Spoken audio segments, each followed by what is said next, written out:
Space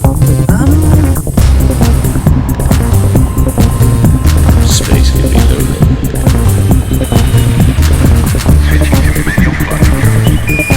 What now?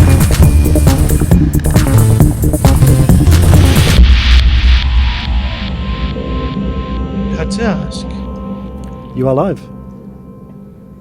Greetings, Commanders, and welcome to episode 89 of Lave Radio, the show that talks about the universe of Elite and the fantastic community that surrounds it.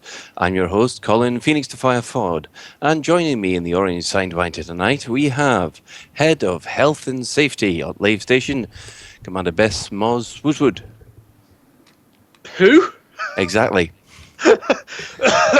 Anyway, yes. Good evening, and apparently I've changed my name to Bess. So hello, Yes. Mr. Colon. Yes, Mr. Colon, yes. Also joining us, our Chief Bar Steward, Mr. Grant Wolcott. Hello. And handling the sound in the background, Mr. Christopher Jarvis. Hello. I just realised that when I said you guys are live, I was also live. So I hope everyone enjoyed that little bit of behind-the-scenes insight into the workings of Lave Radio. Very professional on my part. Yes, I always wondered. Right, if you wish, you can join us live if you are in the Horizons beta. At this moment in time, there are a few of us hanging around the Gloss Lab base on Leasty 4, I believe it is. At the moment, Yeah, we could have you try and say that again, but in English? Gloss Lab. I don't know. It's Gloss Lab. It's a funky planet. Actually, it's quite nice. Yes, I can see you doing the oi. Mr. Psycho Cow decides that we're playing bumpers all of a sudden, and I don't know why, and I don't know why my blasted thing's going backwards a lot. I guess it's I've just crashed into something. Thanks a lot, you. Anyway, if you can manage to find us at Gloss Lab on Leasty 4, you are quite welcome to join us. No, it's Diso 4, isn't it? Diso. Diso Yes, it's 4B. Diso 4. We're in Diso. You don't even know where we are. Yes, I do. It's just you lot are all saying, no, we're at Leasty, no, we're at Diso. Well, we're in Diso. So, because everybody wants it to be in light.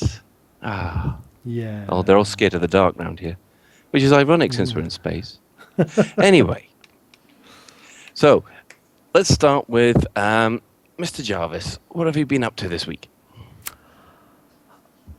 Oh, sorry, I was just trying to find my way to Diso. I wasn't concentrating. What have I been doing this week? I have been sorting out stuff following on from... I've actually been doing loads of Kickstarter and Patreon stuff. Because obviously the Kickstarter for Chaos Reborn finished last week. So I've been going through all the kind of processes for that in terms of shutting down the Kickstarter and trying to work out how to actually get the funding to me. And same with the Patreon, actually, because the Patreon backers for Escape Velocity were the ones who commented, all sounded very happy to basically do like a single episode payment up front so that we've got kind of an active budget to actually make the series. So I've put out the kind of, I suppose, the paid update for the Patreon. And hopefully at some point that will actually manifest into some budget coming my way. It hasn't yet, which is why some other things have not come out just yet. But yeah, that's mostly what I've been doing. And I've also been writing, because obviously those projects are now in a state where I need to, finish scripts. So I've been doing lots of writing, which has been nice, because actually it's been a while since I've had a chance to do any. Excellent. Okay, Mr. Ben Moss Woodward. You got my name right this time. Yeah, I am pronunciating proper. Yes, we do our enunciation good. Also. Well, out of game, I had a flying trip round to Amsterdam for the weekend to try to get some things over there sorted and dealt with, and I'm about to crash into a planet. Help! There we go. But that was all. It was made for a very busy weekend, but it was a good weekend, and I got everything done and dusted, and nice opportunity to catch up with some of my friends and things. So, all in all, it was a good weekend. We had a couple of very interesting nights on the ferry with, about, I think it was 70 to 80 kilometer per hour winds, driving rain and all that kind of stuff. That was awesome fun. In game, I've not really had a chance to do a lot, seeing as I wasn't here. And last night I had the problem with that I couldn't download the installer or something like that. But Frontier, bless their little cotton socks, were working till gone 1 a.m. last night and got it all fixed. So I've got to give Frontier Development a load of kudos for basically working so hard. It is really appreciated, guys. Thank you very much. And Mr. Wilcott. That just sounded like kind of like Ben was thinking Frontier were just doing it for him. I know. He's got a They very were. inflated It's ego, all about me. doesn't he? Don't you know this? Oh, I suppose, yeah, I should know that, shouldn't I? Yeah, I have been obviously working hard on the edit for Docker Season 2 Episode 1. Can finally confirm that my Grand's flat has now sold, and can now confirm that the solicitor doesn't think there's going to be any money left after all the carry-on, which is probably sad and true. Other than that, yeah, I have been playing some Horizons. We're talking about it later on, so I'll try and save my thoughts for it. But yeah, I wouldn't say it's been quite as plain sailing as I thought it was going to be, but I'm certainly enjoying the carry-on now. I'm glad to hear it. Well, as far as I'm concerned, I've just had a trip up to Scotland myself, and last night I was burning the midnight oil, getting Top Shift 53 out, which covered Horizons. So, yeah, it's been an interesting couple of 24 hours, I think.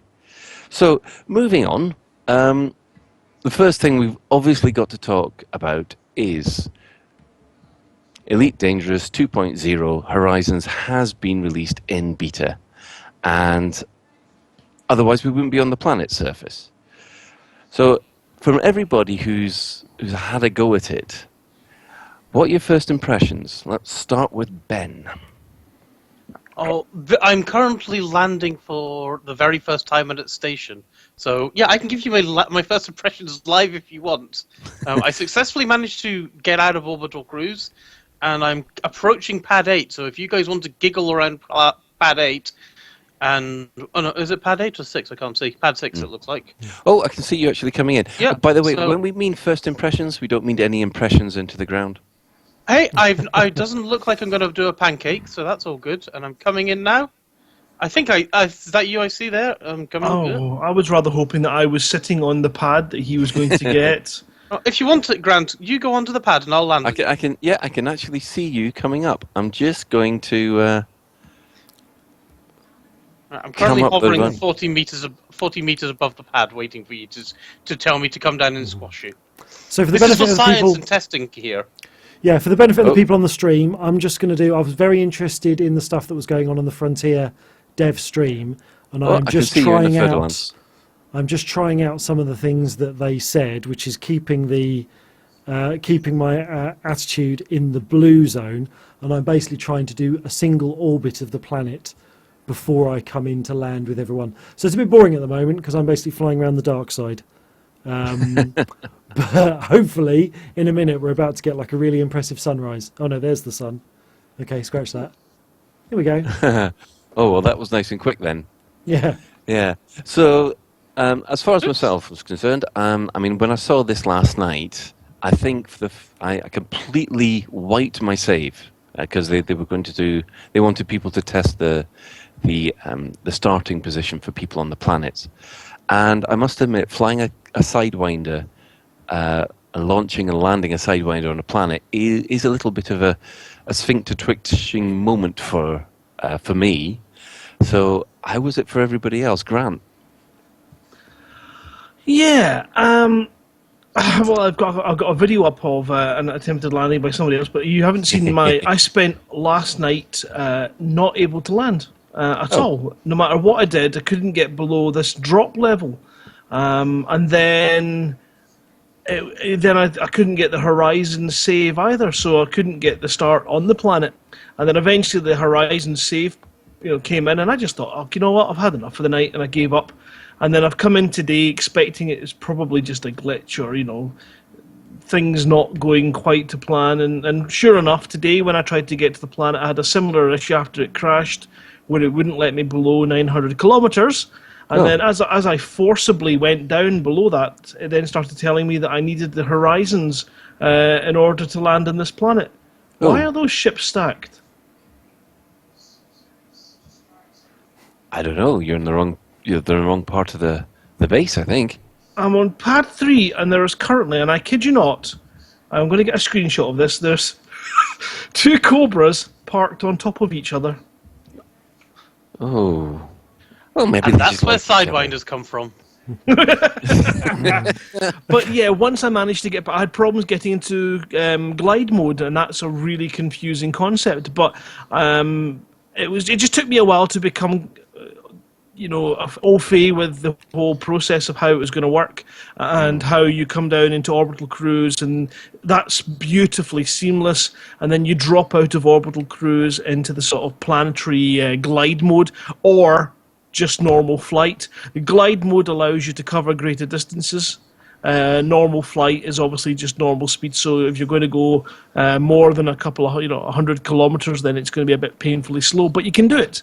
And that's how I did my first landing. And then we worked out, as my colleague came in to land next to me, that the gravity on this planet was a lot stronger than both of us had considered. Yes, I must admit, I have seen that video, and I think you need a needle and thread to stop laughing so much, because your side split, you see. Yeah. And I have some bad news for you, Colin. Mm-hmm. The ship that's currently being squished is yours. Is it? Oh. How can that be? Mine's in the hangar. I can tell you it's not. In fact, I reckon I can sit on top of these both. Because all I can see is one ship doing silly things. Okay. For those of you waiting for the Twitch camera to show up, I've decided to come via the range of mountains, which is, I was going to say south of you, but I have absolutely no idea whether or not it's south. It was below you when I was approaching the lab, so I'm having a nice little scenic fly through some foothills here. I've discovered something slightly unfortunate about this new SRV screen. If you're flying a ship which has a window below your feet, like the Asp, I'm in the keelback, what's annoying is you can now no longer use that window at the bottom of the cockpit, because every time you look down, the Scarab window appears. Which is kind of annoying, actually. It's a sort of slightly unintended consequence of the new UI, because I was hoping to be able to look down through my feet and see my landing site approach, and of course you can't do that now, unfortunately. So that's just a little by the by. Okay, with 5 minutes to fly to Gloss Lab, I might return back up to I might go back up to gliding at altitude. Commander Wu Yi has just joined us in his ASP. Oh, good for him. I'm watching him landing or whatever he's doing at the moment. I'm nearly out of fuel. Again. What's your hull percentage on, Grant? So, 64%. I'm on 56. So that's because I rammed you, isn't it? I didn't mean to ram you. Oh, there's Ben. I deliberately rammed Colin as well, maybe. Yeah, thanks, the pair of you. Oh, Commander Wu's just hovering. I wonder if I can go up and say hi to him. Going up. Okay, so does anyone know how I re-engage glide mode? Because I've just gone up to 7K. You fly up and then press the engage super cruise button. Super cruise. I wondered if it was the super cruise button. Yeah, because I'm still 8 minutes out from Gloss Lab. Oh, have I got to fly straight up to do this? This is going to be a disaster. Yes. Yeah, so just play with your throttle. As I say, there's a lot of things you have to kind of get to grips with in order to make the perfect landing, and bearing in mind the gravitational pull of the planet, because now that we're on the planet, you've obviously got a vertical thrust in your buggy, which is great, so you can find yourself flying straight up in a big, huge, massive straight line right up into the air, and if the planet has a very high gravitational pull, you're going to come down bloody fast and do damage. The trick is to save some of that thruster or get ready to fire the thruster to try and steady your fall, but sometimes if you're too high, you're dead, because no matter how much thruster you've got, you haven't got enough distance to the planet before you crumple into it. And it makes for a lot of fun. So there's a lot of, you can do big runs and jumps on top of ships. You can clear your ship. You can jump over other buggies. And as I say, I've just been staring at 2 Cobras that were mating on Docking Bay 3 in an attempt to try and get on top of them. Unfortunately, the thruster takes a hell of a lot of your fuel away. Yeah, So, I mean, I'd forgotten to take into account gravity when I was using my down thruster to land on a pad.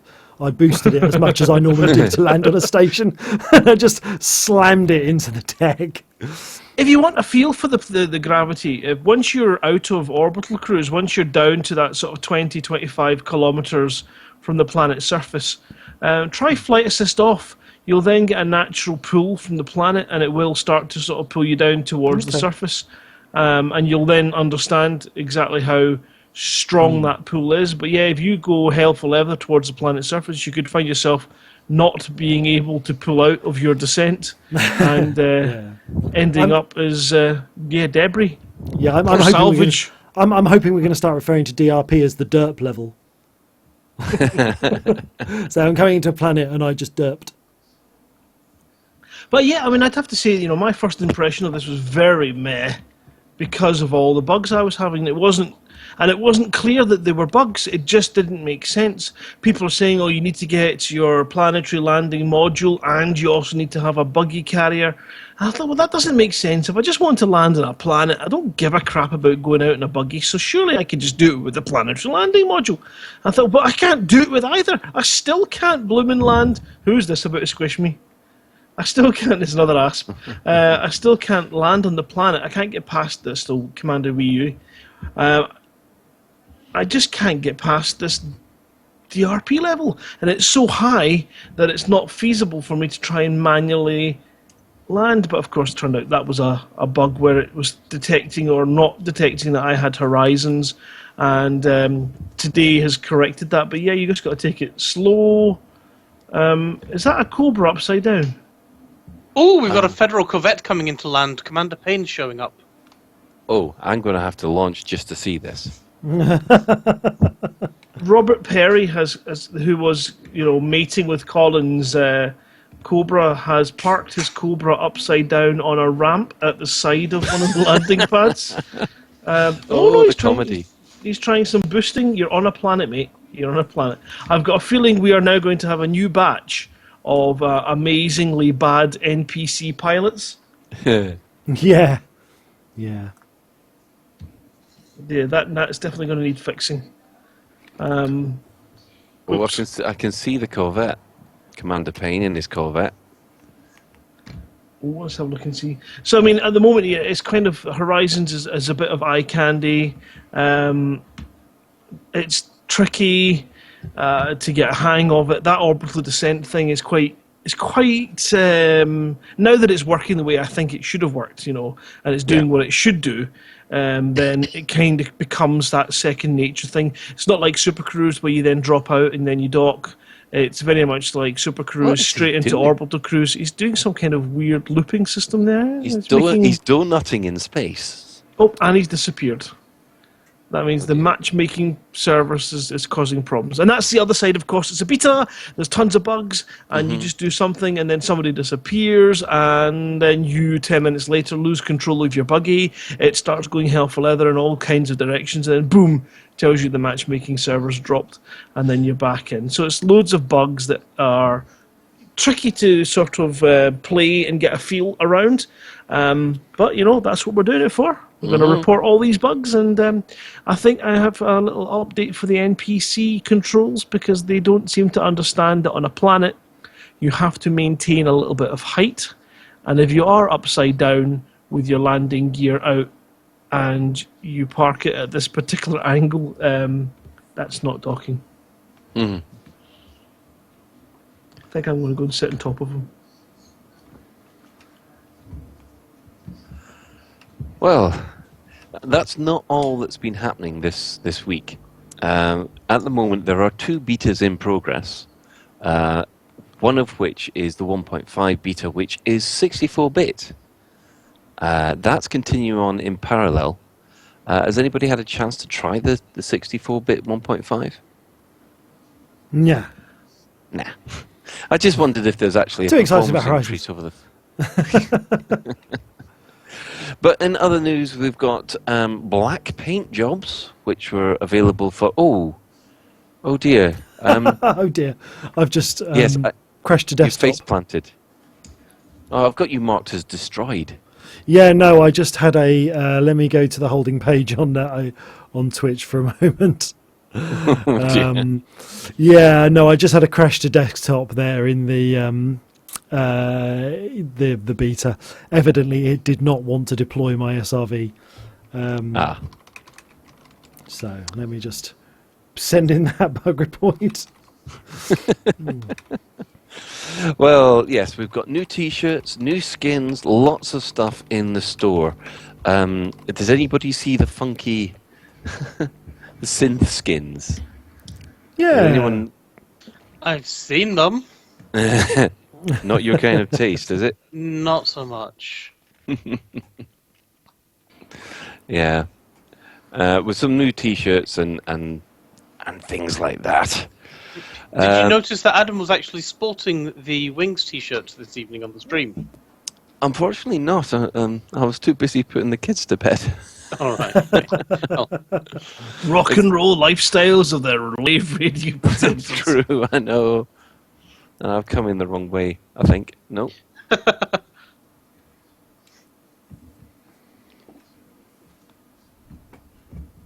Oh, I can't even land on this thing now. Right. 4%. Are you trying to destroy your own SRV then? Ideally, I would love to get a hitch on top of somebody's ship and for them to lift me up and put me on top of one of those big, massive buildings, and then I'd jump off. Right. Unfortunately, I don't think we have a Thunderbird 2-like winch, which is a bit of a shame.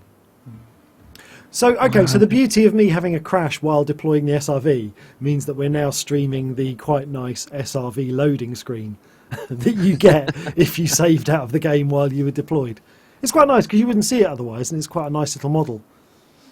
Yeah, one thing I do like about those spinning models, they do give off a lot of the detail that you don't see unless you're nose to nose with another ship. Yeah, So, absolutely.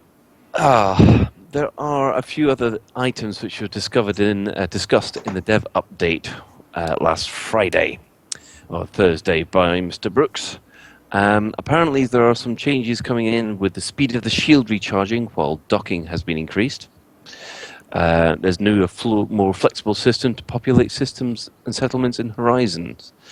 They hope to offer this in Space too, but since Spaceport interact with Stellage Forge, it's a little bit more complex. Now, I'm not sure about this, but have they actually confirmed that Horizons will be coming to Xbox One? yes, I believe they have. They haven't given any ETA on when or anything like that, but I'm sure I've seen tweets coming out saying we are working on Horizons for Xbox One. So, yes, so those Xbox players will be able to, well, not join us, so to speak, but they will have one up on the poor Mac players, unfortunately. Yeah, is there any news on the Mac version, or is this something that's there's no progress or there's no progress possible?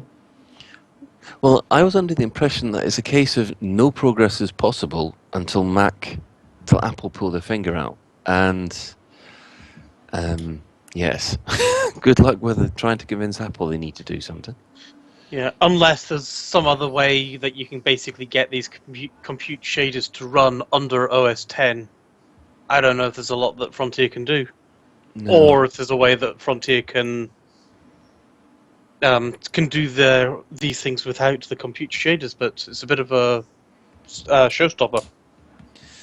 That's a real shame. That's such a positive inclusion, and now it's kind of tainted and horrible.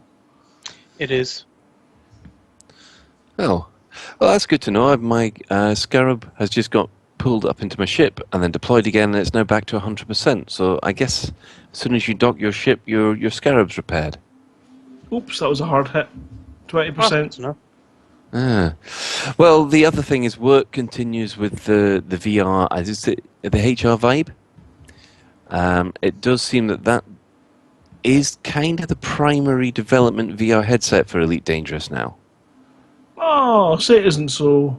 Well, Oculus hasn't really. There hasn't been any movement on this problem with the Oculus Rift and the SDK and the SD kit, isn't it? Yes. Yeah, with the support for the only sort of one version and things. Yeah, I'm not entirely sure what's. It's a shame though. Again, I suppose when you have different manufacturers and different hardware involved, you are beholden to the various different companies actually working together,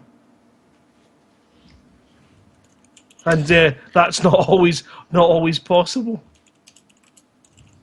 Yeah, it's a little bit of a complex situation, but we are keeping an eye on it because a lot of people are enthusiastic about the Oculus Rift. Just thinking, Colin, before we get too in-depth with Horizons and all the exciting goodness, I believe there was something else exciting that also happened this week regarding a certain Kickstarter. Yes, and thankfully we are just joined by the station commander himself, Commander Allen Stroud. How are you, sir? But obviously not as tired as you guys. Goodness, it's all a bit slow. Slow. Yeah, it's all a bit Kirk around here. I'm hearing a lot of pauses. I'm hearing a lot of whoa, slow stuff. We got Phil here as well, obviously. Yeah, I'm here as well, guys. How do you feel? Right. The plan. We kind of sort of thought we'd hijack a little bit, really. And I'm aware that everybody is very, very excited about Horizons and very excited about driving buggies and playing Mario Kart in super friendly science fiction space, which I think is great. I don't know if anyone's sporting a moustache yet. I've not really seen. Although Dave Hughes has got a very fetching, returned moustache. If anybody is checking. We were at something this weekend which was rather exciting, which was the Uncle Art recording at Abbey Road Studios, which is the Frontier theme being recorded by the London Chamber Orchestra, no less. And I was rubbish because I turned up late, but Phil was there for everything. Yeah, Was it good? you turned up late. He turned up 4 hours later and thought it was the next day, guys. I wasn't 4 hours late. I was 2.5 hours late. Let's like get 4 this right. hours. Let's kind of chump this down and think it's. But no, I'll confess completely. This is a really, really tough time of year for me because teaching is really, really hard at this point because I've got a new course. I've got all sorts of stuff. And unfortunately, I put in the diary that it was Saturday, and it turned out it was Friday.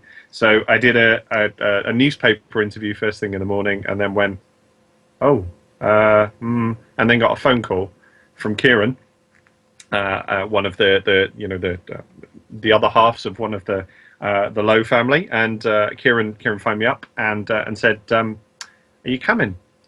And I went, Where are you? "Yeah, is it today?" And he went, "Yeah." Oh. So I dashed away from my computer, got in the car, and got straight to the train station. Avoided some electrification works down into London St Pancras. Got all the way down there, and managed to turn up at about 1 o'clock. But as I say, Phil was there from 10:30. So what was it like? It was absolutely fantastic. I mean, the orchestra themselves. I mean, if anybody knows anything about the Chamber Orchestra of London, they are consummate professionals anyway.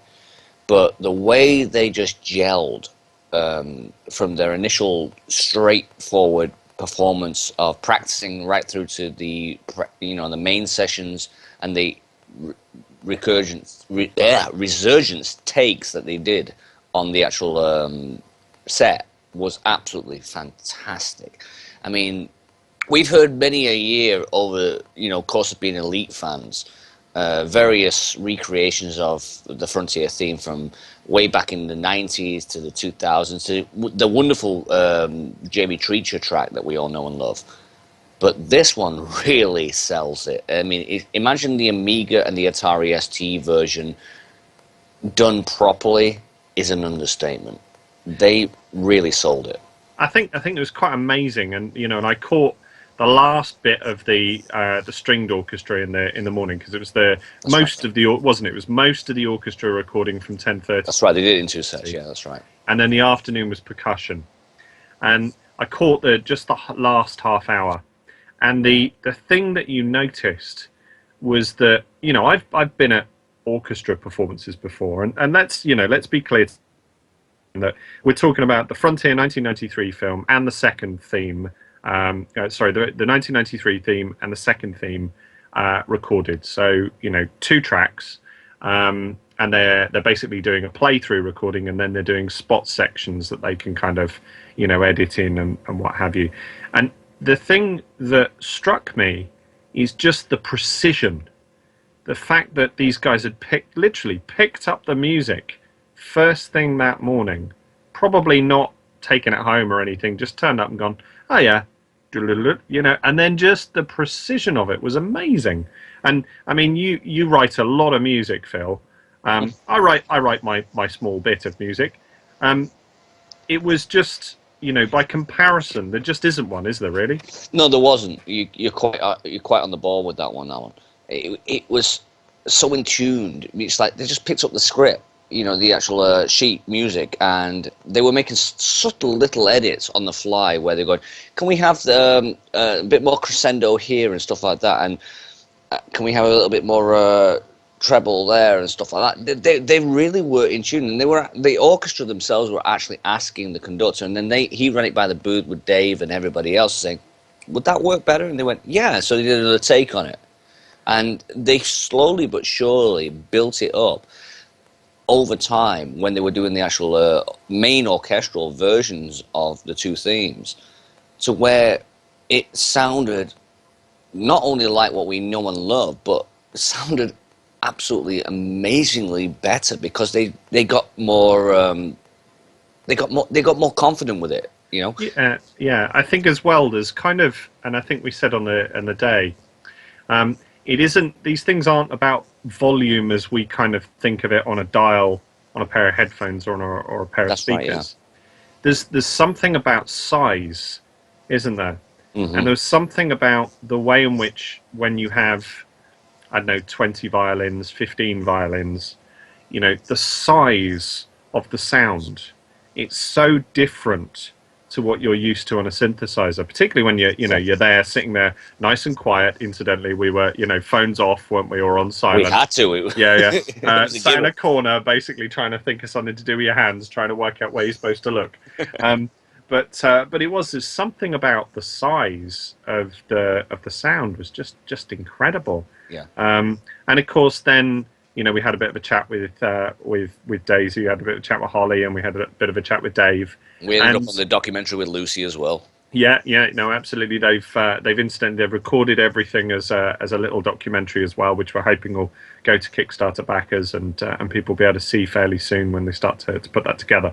But we had a bit of a chat with them as we went through, and just to talk to Dave was just stunned at what they were doing with his work. He was amazed by it, wasn't he? Yeah, absolutely, and everyone was kind of, I've never had it recorded like this. This is amazing, So it was lovely to see that, and to see that a Kickstarter was producing something like that, because and I think I said at the time, you can talk about books, you can talk about films, you can talk about board games, you can talk about computer games, and so on and so forth. To have a Kickstarter to produce something like that is quite special. And the quality was absolutely first rate. I mean, if anybody's actually, I know everybody who knows me on, through the TeamSpeak stuff knows I'm a big Doctor Who fan and stuff like that, but the same conductor and actual percussion and orchestral group also recorded at Abbey Road the Adventures in Space and Time, the docudrama about William Hartnell. And if you actually listen to that soundtrack, which is freely available to actually download and listen to quite eloquently, you'll get an idea of exactly the quality of what they did on that day with the Frontier themes. It was absolutely first rate. There was one other little element that we got to mention, though, Alan. Yeah. When we were actually in there, at the bar, they were on a break. Alan, me and Dave Allen and a few other guys were there. This was absolutely first rate. They were selling on tap and in bottle form behind the bar Frontier beer. And I picked up a bottle. Me and Dave Allen picked up a bottle each. And actually, no, I picked it up. Dave bought one for himself. But we picked up a bottle of Frontier beer and gave it to Dave Lowe and said, "Take that home and mount it on your shelf." Yeah, I mean that was lovely. And also, I think you were saying that in the morning, wasn't one of the musicians? That's right. Yes. Player? Yes. When Holly introduced the beginning part of the actual session, Holly came down with Dave and introduced with the conductor, the orchestra, what the piece was about, what it was from, and stuff like that. And as soon as they mentioned about old video games, one kid put his hand up. He was one of the younger members of the actual fiddle group, the violin group. Turned around and went, "I remember that game." And he goes, "You're Dave Lowe." Oh, bless. So he played He played Frontier, which he played Frontier, one of the songs he actually knew and loved. Yeah, fantastic. No, that's great. And I think certainly they treat everything that they do with a level of professionality and reverence. Indeed, on the day. Sorry to cut in, but on the day, the one thing I will give Abbey Road Studios is everybody who was on staff there: Holly, Dave, Lucy, Victoria as well. Their mum was there as well. In fact, as soon as the first session cut was actually taken, the first take that was taken, she's there giving a round of applause, even though we're not supposed to and stuff, and we're all like following suit, even though we're not supposed to. It was absolutely spectacular. It's a spectacle to behold, if that's the way I could describe it. It's kind of, and I mean, obviously, I came in a little bit late, but I did whisper to Dave. You were lucky. You got to go in the sound booth, you son of a. Well, I was only in there for a little bit, but I was listening to, I whispered to Dave Allen in the afternoon. I said, I want to applaud after every take. And yes. that was the the problem. Couldn't do it. No, you couldn't. And you're watching the xylophone players not with two beaters, but with four beaters in his hands to play the sort of the piece and the rhythm there. I found out something about that guy, by the way, Alan. Right, yeah. He was the 2000 winner of the Young Musician of the Year.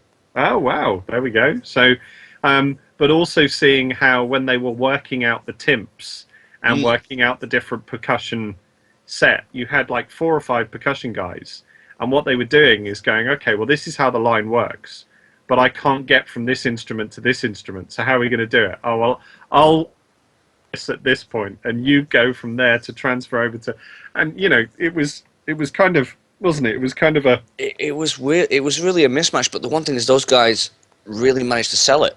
Yeah, it was like a relay race. You would never have known that was what was going on. And of course, then occasionally where they couldn't make the changes, then they do an insert, and and sort of the stuff would go in terms of what was there. But as well, they were also absolutely on their time in that the morning session was 3 hours. That's what they paid for. The afternoon session was they cut the break, so I think just before 5, so it was about 2.5 hours, I think. The only thing we ran out of time for was for the photo shoots after the fact on the Abbey Road itself. Yeah. No, I mean that was fine. We took 1 or 2 things, didn't we? But I actually got a shot of the Lady Madonna piano from the Beatles. Yeah, it's still in there. Which is what I was going to say. Yeah, so Studio 2, where we were recording is, and we were told this, it is the place where the majority of the Beatles albums were recorded. Everything apart from Revolver was recorded in Abbey Road Studio 2. So we were in there. The piano, the Paul McCartney piano, is right in the background, isn't it? And in the corner, and gathering dust. That poor thing. And these guys are in there just, this is what we do, weren't they? And we're kind of sitting there going, wow, jaw dropped. Yeah, this is what we do. And even down to the the moments when someone said, "Oh yeah, my headphones. Yeah, there's a bit of a glitch here." Goes over to a rack. There's 40 or 50 pairs of headphones on the rack. Yes, decides he doesn't like any of them, so goes and finds another one. And then goes and takes that over. So I mean, that was, it was just the whole atmosphere of the thing was incredible. And after having sort of missed some of the morning, I was kind of a little bit, I felt a bit disappointed with myself because I'd kind of mucked a couple of things up. But the highlight such of the experience. The highlight of the day, though, which you did probably miss out on, Alan. You probably caught it on the percussion session when the lead member of the percussion guys was actually said, "There's something I need to tell you. It's very important. Oh yes, more clicks, please." Oh yeah. No, Yeah? I did hear that. Yeah. But the beauty about that joke was because when the orchestra was actually doing it, the brass section couldn't hear the clicks in the headphones at all. And they kept saying, "More clicks, please." It actually became a running joke. So when the percussion guys came in from the same orchestra, they said, "There's something important I've got to say to you guys at the sound booth. It's very, very prevalent." Oh, yeah, that was it. More clicks, please. And at that point, everybody laughed their ass off. No, we caught that. I caught some of that in the booth as I came in. But I mean, the thing is with these themes, and I mean, I sort of asked you about this at the time when we were there. There are some very, very subtle tempo changes too, which actually you don't realize unless you've taken the thing apart and tried to sort of work on it. I couldn't, because it's not something I've done. I've done a little bit of stuff with the Frontier theme when we did a small amount of rearranging to do LaveCon 2013. I did a very, very tiny amount of work with the Frontier theme, but I really didn't get into the tempos. And apparently it's got some time changes, which are really, really subtle. Yes, and the guys on the percussion were picking that up. You knew what they were, but that's really hard. The fact that you've got a tempo change in the middle of the thing as well. I mean, the hardest thing they actually tried to figure out, if you remember, on the percussion side of things, just to finish off, is when they were actually trying to do the gong. Yeah, and they were trying to do that. If anybody remembers the Amiga version of the Frontier theme, it goes up, midway through it. Yeah. And they actually were going to use a gong for that, but the one thing is they couldn't get the sound right. So they're there with different mallets on different gongs and stuff like that, trying to get that sound accurate. And some of because obviously with percussion, you've got a few sort of things that they're trying to do. So they're trying to sort of replicate samples and synth bits. And at one point, we had a couple of cello bows come out. That's right, start getting used on the xylophone. That's right, yeah. And then the end, you've got a couple of the sound booth guys come down and say, "We're trying to replicate a sample. We don't have the sample for you. Yeah. So I'm just going to talk to you about what it sounds like. And maybe we'll try a few things." And the best... So they got these beaters, didn't they, across this gong to try and make this thing work. And the best part of it is when he actually... you remember the balding beady guy? I forget his name. But he was the guy who was doing the gong stuff. Yeah. And he turned around and says, "You've got to do something impressive here. You've got your Kickstarter backers here." Yeah. Bold as brass, bless him. Absolutely. No, it was very, I mean, they're obviously they're sort of drawing these things across there with different beaters to give them some, some options. But of course, we're listening to them, and when they were switching the snare drums over, and they're switching over, which gong they're going to use, and you've got like a Spartan shield as opposed to a sort of a UFO dome, and they're sort of switching these things over. And every time they're making some of these sort of little sounds or trying these things, I'm sitting there going, "That'll do. I'll have a sample from that, please." Yeah. In fact, I'll have that. In fact, I believe you and Dave Allen actually said, they should make a sample track out of this lot. Yeah. Just give us just a sample track. Yeah, we'll take the WAVs home and find something to do. It was absolutely excellently executed when it comes to the way they performed the entire set. Absolutely first rate. And I can tell you this much. The one thing they forgot to do was take the conductor's headphones off the actual podium.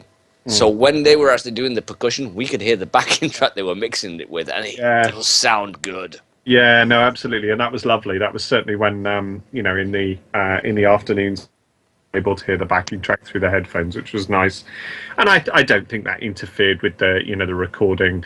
No, The guy that came in on the big drums. The timpani. Yeah. So he had 5 timps, didn't he? And they were all keyed to a different low note. And he came over just at the start and went, and he went to, I think it was it Steve that he went to? He was just across from us. Yeah, he went to Steve first, and then I think he went to Chris wasn't there at that point. But he basically went, "Can I borrow your glasses?" Yeah. We saved the damn fucking set. Because he was there begging for glasses because he couldn't read the bloody script. He forgot to bring his glasses with him.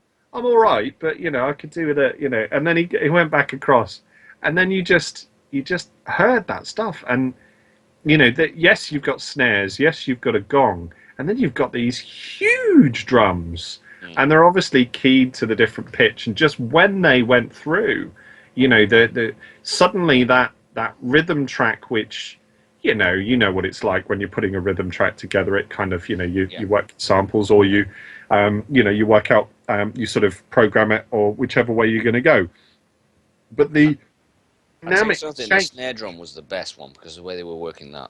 Yeah, but just the dynamic change, was so incredible, particularly when you had one snare, then 2 snares, and how that makes a difference, and how the bringing the timps in made a difference. Even when in the morning session, when you had the violins playing piano, when they're playing soft, just the way they did it, they weren't even bowing; they were just plucking, That's the right, sort of, and just it sounded so far away, and then it kind of built, in a very gradual thing. And of course, if you were doing that on a synthesizer, we'd sit there with a volume, or with with something to just kind of create some automation and create some gain.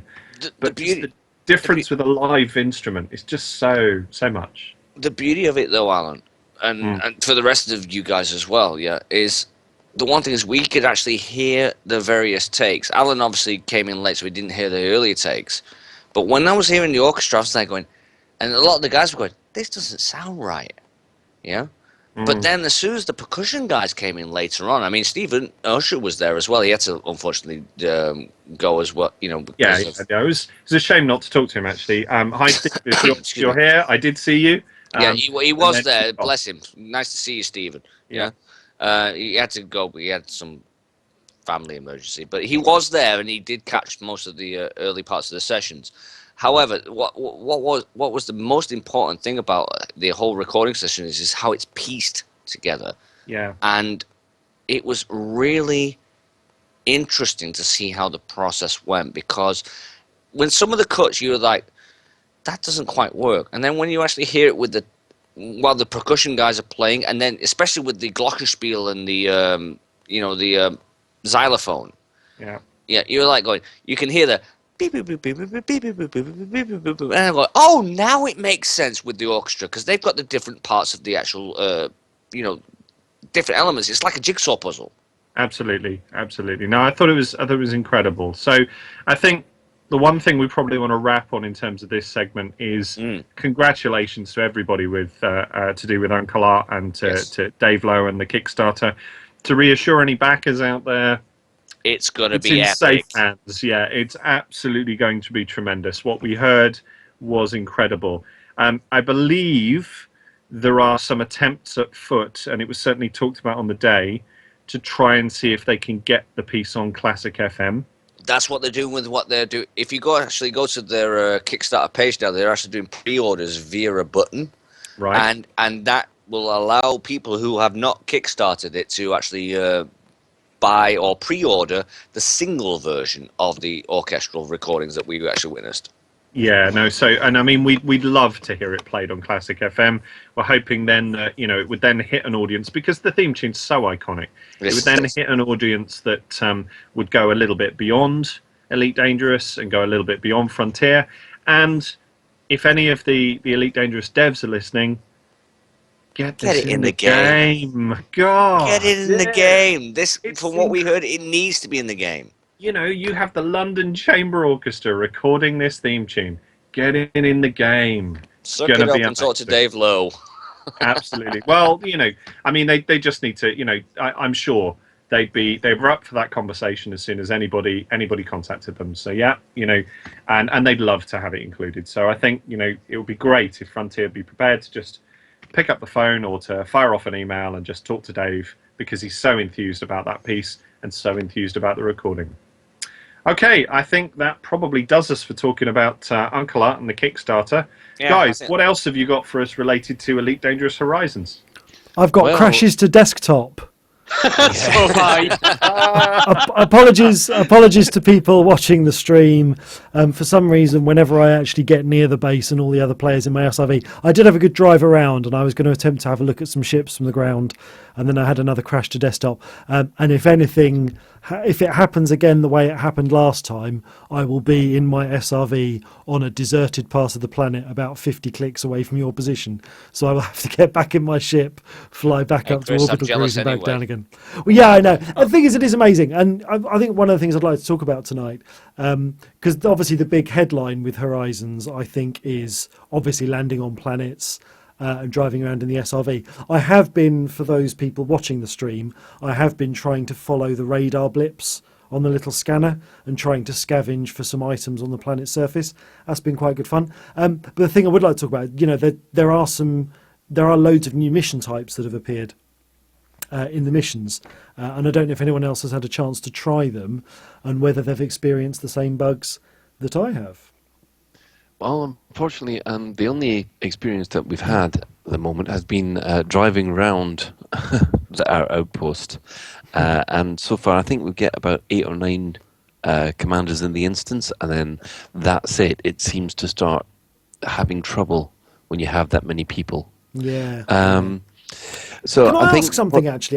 There's something that I'm not sure if is new in Horizons, or whether it's just because I get my cockpit blown out so rarely that I've never noticed it before.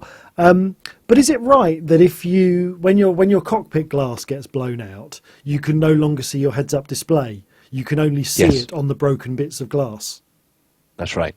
Yeah, I'd never seen that before. I was amazed. I was like, "Oh, I'm having to actually look out of my side window to navigate It's done that back for to a the long station." time, though, Chris. It's been a long time since I've lost my cockpit.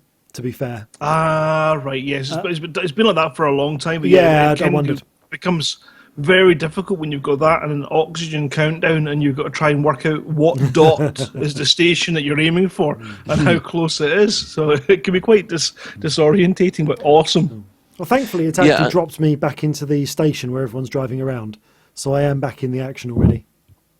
Yeah, well, I'm still waiting for mine to come back yet. So I'm still jealous. I can't get into the game yet. Kids. I had a lovely experience where I actually ended up. I was flying in my ship just above the planet, and I came back in, and I was inside the planet. So I could see the grid of underneath the inside of the planet, which looked really cool. I've got a screenshot of it. But that was a nice little experience, which then went up and caused me about 93% hull damage when I came out of the planet. Now, one of the things about Horizons is because it is such a big addition to the game, I think a lot of people, when they're starting off with this, are a little bit lost. So in order to alleviate this, the good old Adam and Ed show was on just before we started broadcasting. In fact, we had to delay our broadcast because they were going over some of the new features and going through a lot of a kind of FAQ or training manual, really, or training course to show how you can get the best out of your new Scarab. Now, Ben, you managed to follow most of this. What were the highlights? Yes, I did. I'll have to bring up my notes now. So we had loads of highlights. Basically, they're talking us through absolutely everything you could do with the beginning part of and I've just crashed the desktop again. Yeah, the me too. beginning part of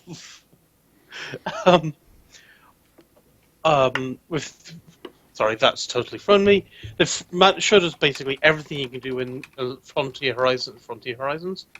Elite Dangerous Horizons is not crash to desktop with the ladders that you've got, with the what the 0C and things like that mean. But I learned a whole load of things that I've seen on their streams, but I thought, what on earth? How is all this doing? What's going on? So, it's obvious, for example, that if you've played any flight sims, you can see, well, you've got your ladder, that shows you where the horizons is, and that all makes sense. But then, as Chris was saying, they've got a nice little blue zone, so when you go into orbital cruise, if you stick in the blue zone, you can nip around the planet nice and quickly. And I'd have probably, hopefully, maybe worked it out. But it was so nice to actually be told, right, if you just get up there, stay in the blue zone, it'll take you up a wee bitty, but then if you go too high, you'll be leaving the nip around the planet area. Yeah. Yeah, I think one of the issues that has happened is that there is so much more to deal with in Horizons that you have kind of got lost. I mean, last night when I was mucking about myself, I think I was there for about 20 to 30 minutes just trying to get my Scarab back into my ship, because apparently you've got to request docking clearance for your Scarab. That's if you're landed on a base, is it? Yeah. And I was there for absolutely ages, going, I'm in the right hangar. Why isn't my Scarab being taken back to its ship? So yeah, I do think that. Well, I mean, it's only the day after. It's good timing, but half of this information I would have loved to have known last night. Yeah, I mean, it's not even getting back into the ship. I found as soon as my ship disappeared off my radar, I was like, where's my ship? My ship's gone. And then if you try and dismiss it and recall it, you discover that you have to drive to something like 10 kilometres away from a kilometre away from the base on, by wheel before you can even, do any of that. So it's a bit like, I'm now lost. I basically just self-destructed my Scarab so I could get back in my ship. Have you noticed though, that one of the things you can do if your Scarab gets destroyed is you can re-buy it from the restock screen? You don't have to go back into outfitting to buy a new Scarab. You can just restock it as like a ammo item. I tried that actually, but unfortunately it didn't seem to work. I don't know whether or not they didn't stock Scarabs at this particular place. Maybe you can only buy them at planetary landings. But then again, I have bought one at Lave itself. So yeah, maybe it's just a hand that didn't have them. Sorry, I'm just watching cars drive around on the stream. They've got so many lovely. Sorry, I've left the logo on the stream. Am I on? Yes, you are. Sorry. Yeah. Okay. No, I think they've got so many lovely little features though that they've added to the UI, which, unless you know to look for it, I don't actually think you'd notice it off the top of your cuff. Like you've got, if you're coming into land, they've got little chevrons just to help you get your angle correct for your landing, and it's just so many beautiful little clues like that I think it makes sense. But unless you actually see a manual, which might be nice. I mean, I'm assuming they're going to update their official manual with all this information soon enough, but until you actually see all this, I don't think you're going to know what any of it means. It's obvious once you see it, but until you do, then I think you've got real problems. But one thing, have you guys noticed all the different clicks and sounds that we get from the wave scanner? Yeah, it's quite nice. Yeah, I'm assuming they all mean different things, and maybe we can actually navigate by ear almost. Yeah, I don't know. I'm assuming it's something like that. I mean, they definitely seem to ping for different things depending on what you're seeing. I noticed my ship had a certain ping. Rocks seem to have their own little ping. Well, Ben, isn't that traditional with... Sorry to interrupt, but isn't that traditional with what they've done with the sound anyway with Elite Dangerous? I mean, you remember what people used to do with the exploration stuff, where they could actually hear what a planet type was when they zoomed in?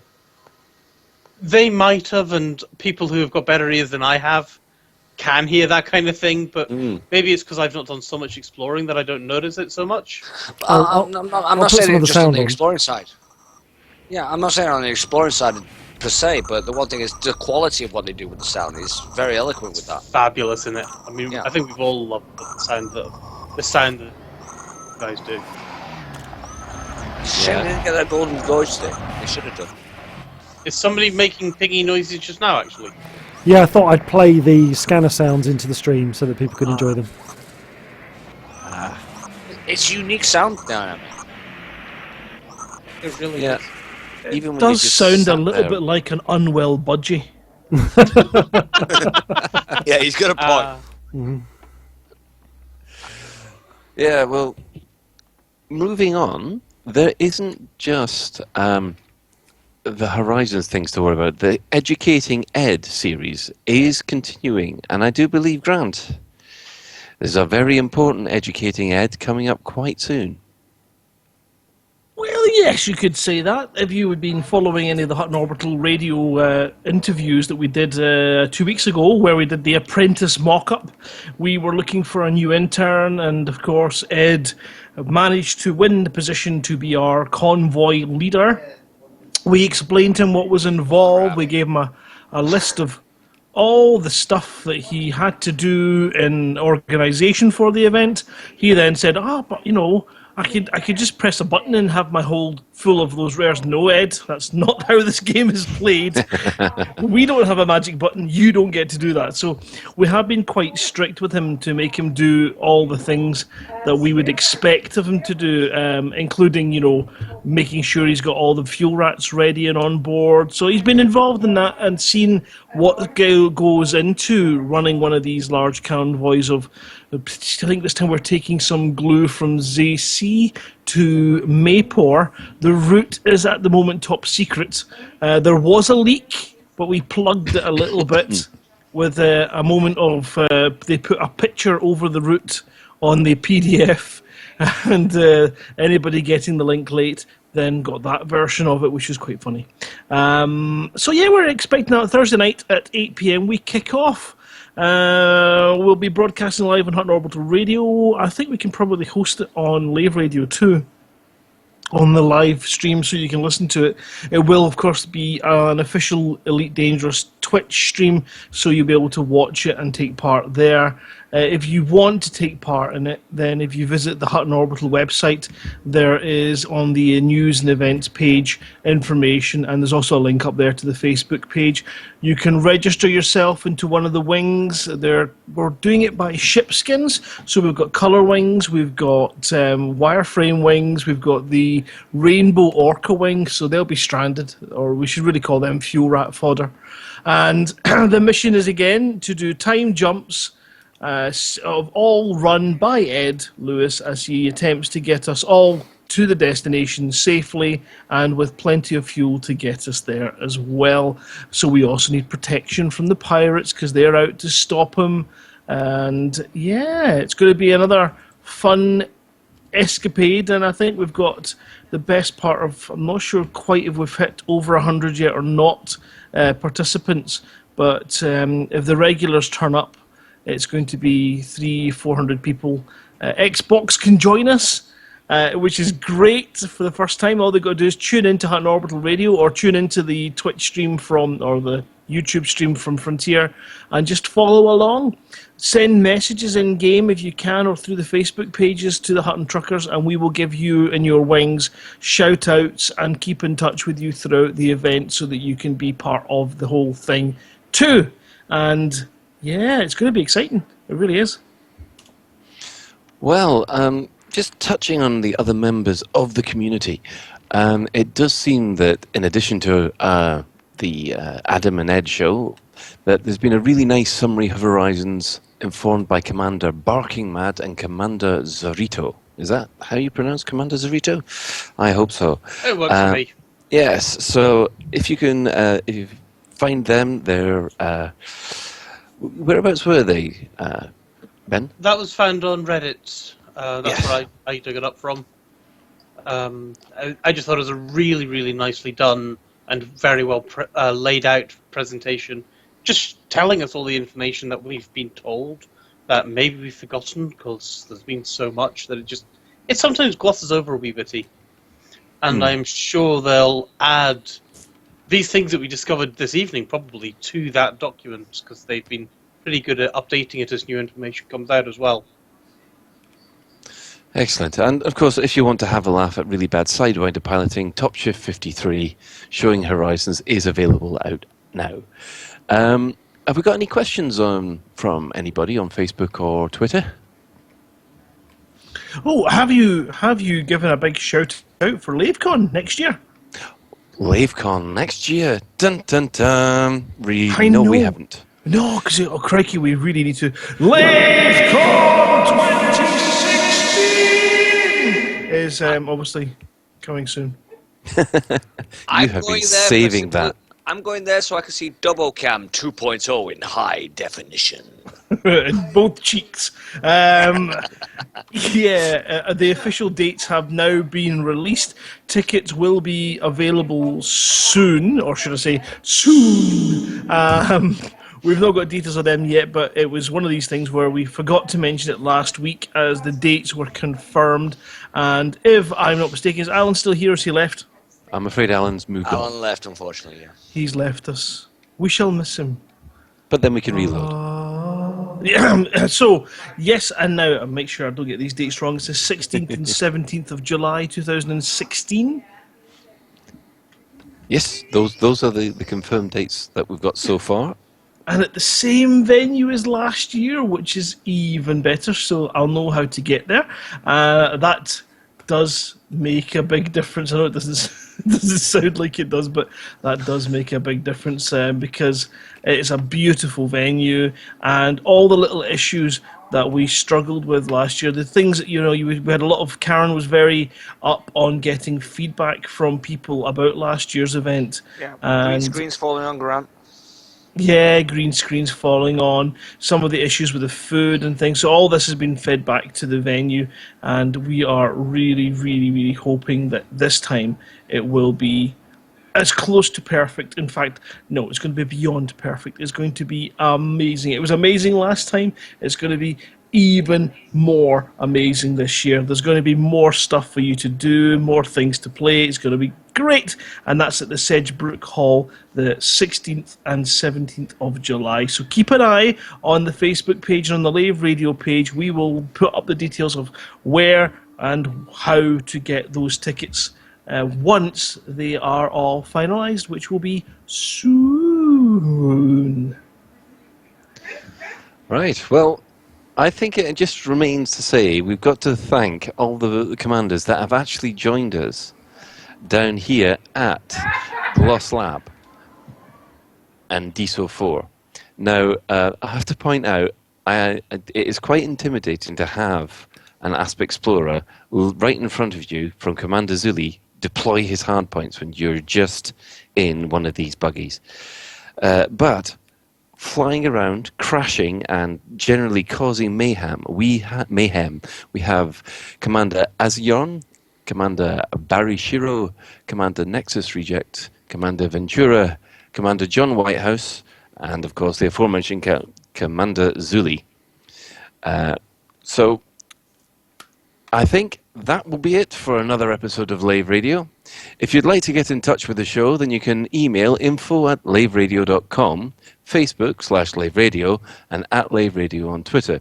You can join the Skype chat by adding Fozza101 to your Skype contacts, or you can join our TeamSpeak server where the commanders come to hang out and chat at laveradio.teamspeak3.com.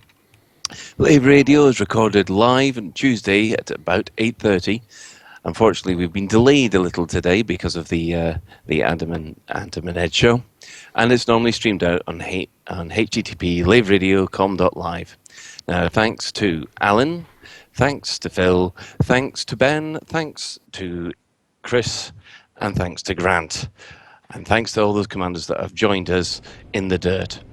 So until next time, fly safe, or if you can't do that, drive dangerous.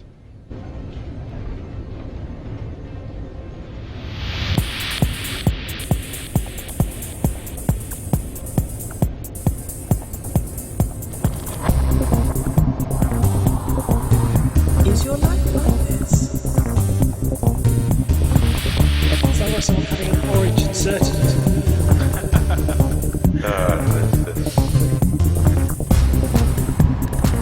Need a safe word. Space can be done.